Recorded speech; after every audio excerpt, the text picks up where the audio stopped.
everybody who's just now joining us. Welcome to Scaling AI and CX.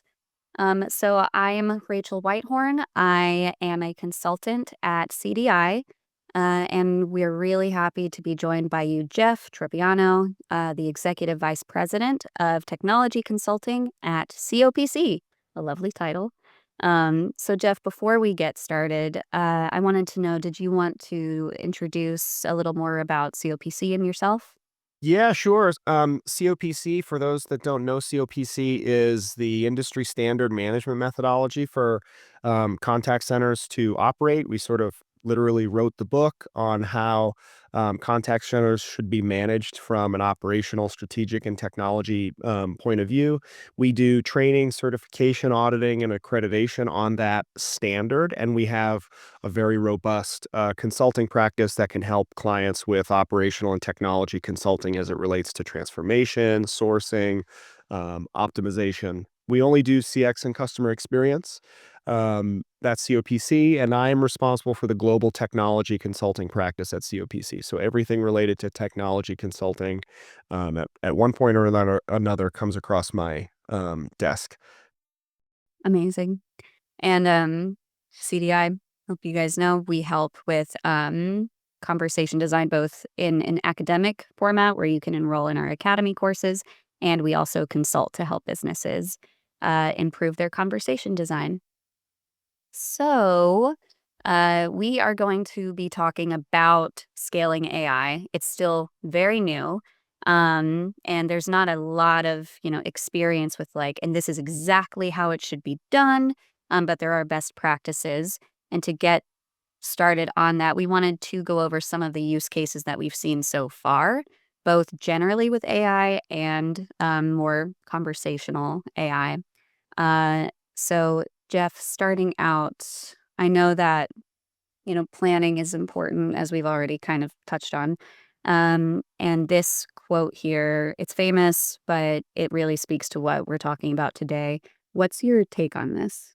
Yeah, this quote was, I forget exactly, but it was like a Macworld event in the mid 90s. By the way, when the COPC standard, around this time, the COPC standard was really written and getting off the ground. So it just shows that the philosophy of starting with experience, starting with design, starting with outcomes, and working backwards to what the technologies that are required to enable that experience.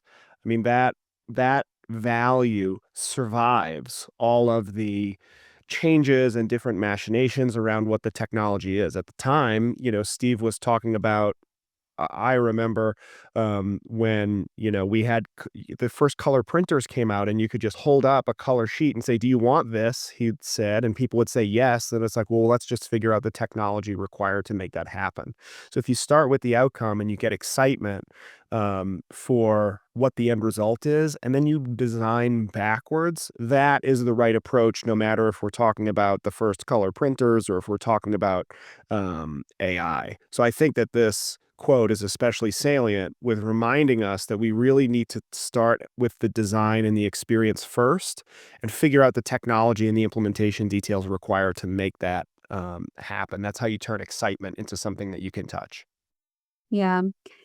I think what we're seeing a lot of right now is businesses being excited about the technology and saying, how can we use this? But you're saying, no, let's start with what is still exciting for the customer and remember that all of this AI is still a tool that we can use to get to that. But we shouldn't be saying, wow, this technology is cool for us. I'm sure the customers will love it without any testing or proof. um, Exactly. Exactly. so, Excitement is an important ingredient, but it's certainly not the only one. yeah. So with that, at COPC, what are some use cases that you have seen um, that are trying to implement AI, whether it's been done well or not so well? Like, what are you seeing what are people using it for? Yeah, certainly. It's on this slide here. We try to think of the projects and again the excitement that we see in the industry and bucket them into those use cases that are most salient for businesses. So this is certainly a cross-industry phenomenon. So there aren't specific industries that are better or worse suited for these major buckets.